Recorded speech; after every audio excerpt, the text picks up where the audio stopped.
And I want, listen, there were protests in Michigan, not protests, support for Palestinians in Michigan, which has a huge Palestinian population.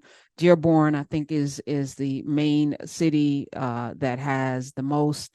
And I'm going to talk about Rashida Tlaib today, but I just wanted to, talk about the people that are left behind, those that have nothing to do with either side, that are in the midst of this carnage. There's a mass exodus as President Biden, United States, and the Palestinian civilians are trying to get out of Gaza. President Biden is working with Egypt, so United States and Egypt to provide space for them to leave the country. There's bodies of Israeli residents and Hamas attackers outside of burned out homes in an Israeli kibbutz on Tuesday. The militant Hamas, sent out fighters. 1,500 bodies were found in the aftermath of this assault. Babies, we talked yesterday, babies without head. I mean, it's horrific. I was watching earlier, mom break down as she, they showed a picture of her son, who was one of the thousands that have been kidnapped, I guess is the best way to put it, by Hamas, held hostage. And she just started crying. Her son, he's like 12. And she doesn't know where he is. She was hiding. They have these apparently these bunker type, above ground bunker type places where people can hide during. I mean, imagine living in a place where you have bomb shelters and bunkers as a regular, airwave or air raid horns go off periodically, and you can shelter in these places. Well, she was in one of these places for 8 hours, and when she came out, her family was gone. They had burned out the house. I was talking about that yesterday, but they interviewed the mom today, and she was just breaking down. I saw a young woman being snatched from the back of a Jeep. Her backside was bloody. I didn't know whether she sat in blood or if something horrific, even more horrific, happened to her. But I was like, these are the human beings that just aren't parts of groups. We're not talking about Jews and Muslims. We're not talking about Palestinians and Israelis. We're talking about human beings. So I reached out to one of my sisters, Rula Jabril, who she's been on this show several times. Many of you know her as a journalist and an activist, and she's a Palestinian who has family still there. And so I was just like, "How's your family?" And her response to me just stopped me, because I'm just imagining. So I said, "How's your family?" I know they're in the Gaza Strip. She said they're getting ready to be slaughtered, and we're saying our goodbyes. And I was like, I don't know what to say to that. This is not a thoughts and prayers moment. And all I could say to her was, I feel so helpless, because there's no words that I could say. I don't know. Those of you who have lost loved ones, we just talked to Smiz, he lost his Nana. There's a progression. People get older, they pass away, they get sick, they pass away. These things are what we're dealing with right now, is sudden.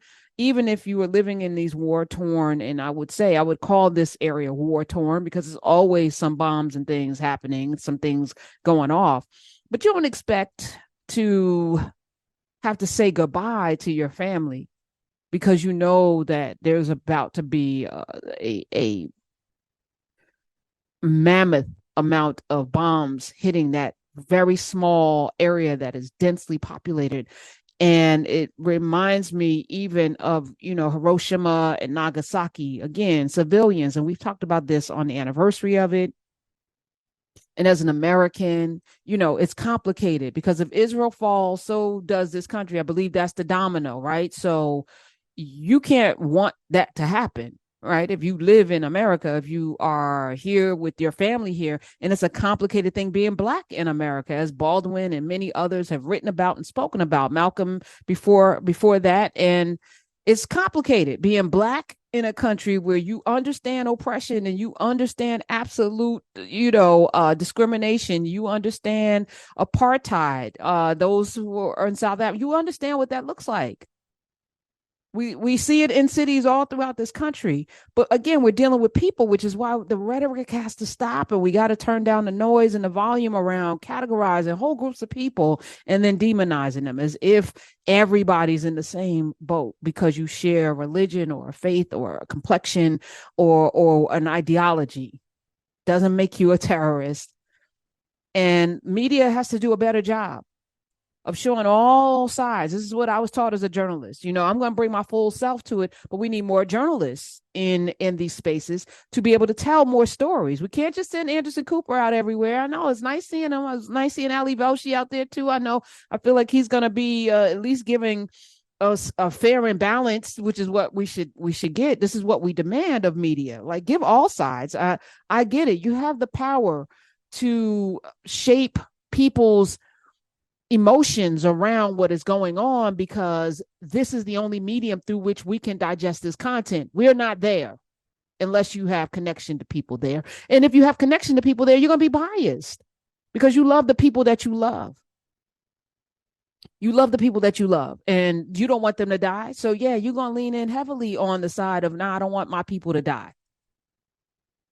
And that's what human beings, that's what we should be doing, right? 866-801-8255. And when I got that message, getting ready to get slaughtered, we were saying our goodbyes. I can't imagine, I have a brother and a mom and, I lost my dad, but, and I have cousins but I can't imagine, I think her sister is still there, having to say goodbye to somebody because, and they're not sick, but you know what's coming and there's no way out.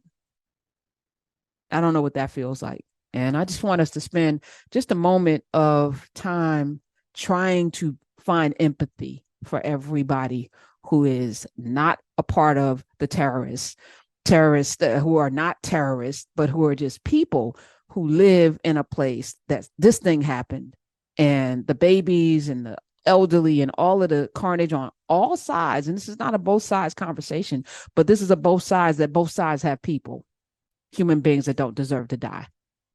And if you disagree with me, I would love to hear why. 866-801-8255. Because I don't believe we're having the right conversations in this country, and we should. So I want to have them here. I'm grateful to have this platform to do that. Would love to hear from people that have solutions. I think the only solution is peace and figuring out a way to reconcile the thousands of years of conflict, and most recently, the 50, 60, 70 plus years of occupation, as well as demonization, as well as having leadership that just is not leading. I think leaders should want everyone to be seen and valued. Good leaders figure out a way to make space for everybody. You're leading a whole nation, and if that's your whole nation, if you're not going to have a two-state solution, you better have a solution that includes everyone, period. And at the exact same time, I feel like there's opportunists among the terrorist group of people. And there are people who just want chaos, and I imagine they didn't think this through. You're coming in, you're snatching people up and you're killing people. And guess who's going to get hurt? Your grandmother, your mother, your sisters, these babies, and all these folks that ain't got nothing to do with your vengeance. And they're going to die.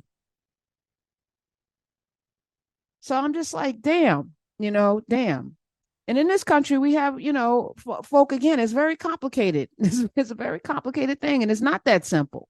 So let's not, apply these little simple statements he's talking. So politicians, y'all need to shut up, first of all, or govern, or figure some stuff out. We're going to talk about that today, especially the Republicans in the House. But y'all aren't governing. Y'all are cosplaying as fake people. Just like, I don't even understand. You're not governing, though. You're not leading.